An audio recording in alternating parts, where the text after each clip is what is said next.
La bataille de Pokrovsk dans l'est de l'Ukraine continue de faire rage. Et aujourd'hui, l'Ukrinform, qui est un journal de propagande kievien, qu'on se le dise sincèrement, a déclaré que l'armée russe avait détruit la ville à 70% et qu'il restait encore 1200 civils dans la ville. Déjà, le fait que l'armée russe ait bombardé massivement Pokrovsk n'est absolument pas étonnant.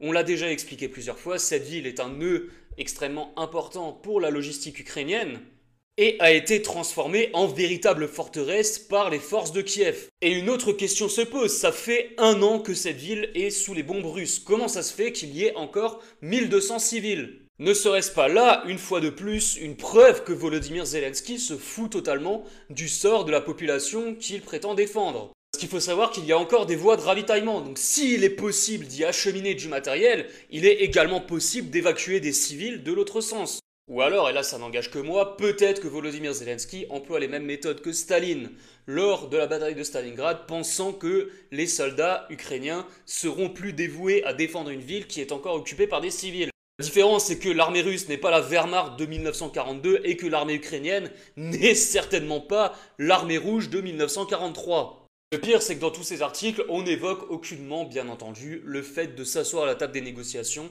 afin de faire cesser ce massacre.